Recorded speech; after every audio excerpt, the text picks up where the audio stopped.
gentlemen, week 5, rolling the calves.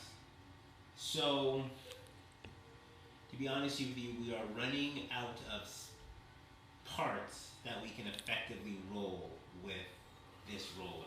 Okay, rollers have a shape, and that shape allows it to get into certain spaces, right? So, like if you look at the size of the roller and the size of my quad or my hamstring, my glute, my back, like this shape, you can do those muscles well.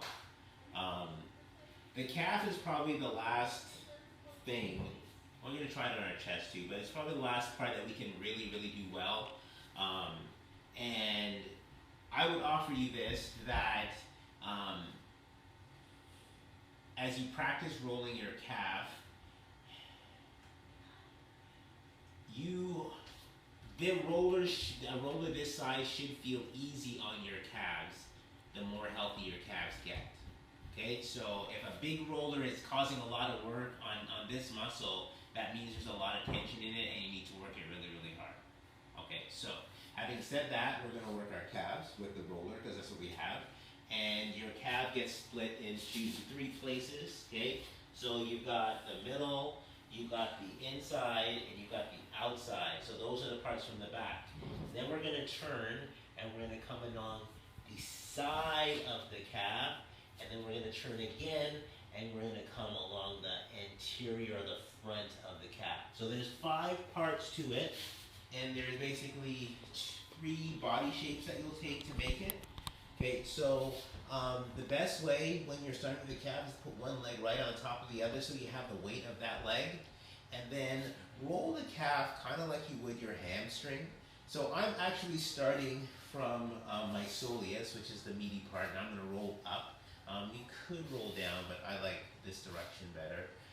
So the weight of my other leg is on top, and I'm going to take that kind of rolling forward, rolling back, rolling forward, rolling back. I'm trying to get to the meaty part right now.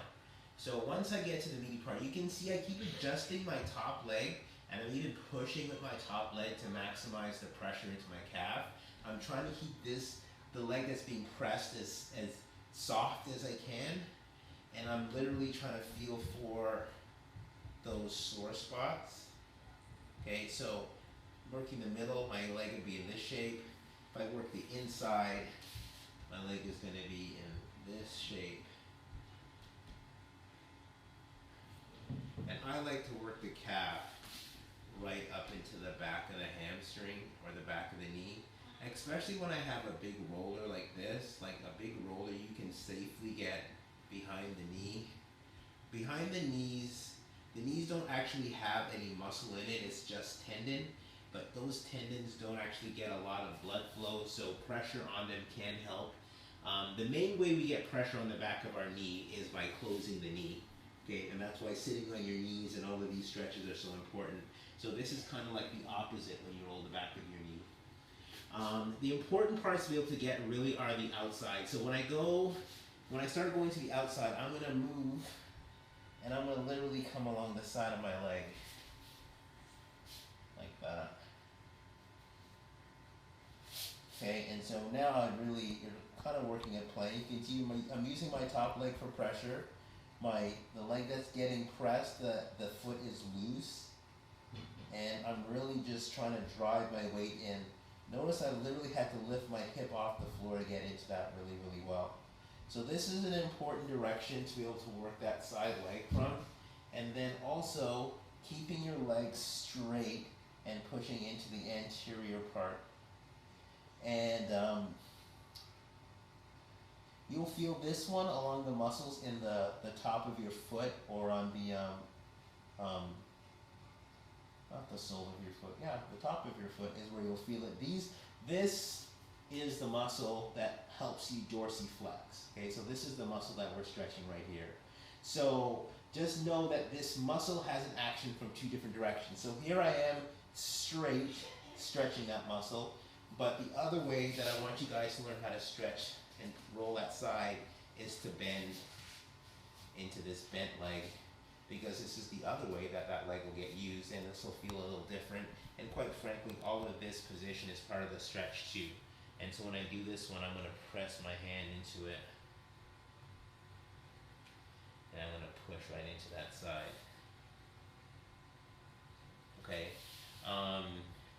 As we start to expand in our rolling, the next thing we're going to do is start to use smaller apparatus. Some of them will be hard, some of them will be soft, because the next thing we got to learn how to do is to get into the feet and to get into the chest and to get into the muscles in the back behind you. With this roller, if I was to compare it to like a shaping tool, let's say we're trying to mold our body right now, and this is kind of like using a hammer, maybe a sledgehammer, maybe a mallet. How about that? So something a little bit softer. But the idea is the surface area is really big, and so we're pushing, and that's why this roller is really about changing the shape of your spine and putting pressure on the big muscles. As we start to want to get into the smaller muscles, which are equally as important, we're going to need to shrink the size of our rollers and change the pressure of our rollers. So keep that in mind.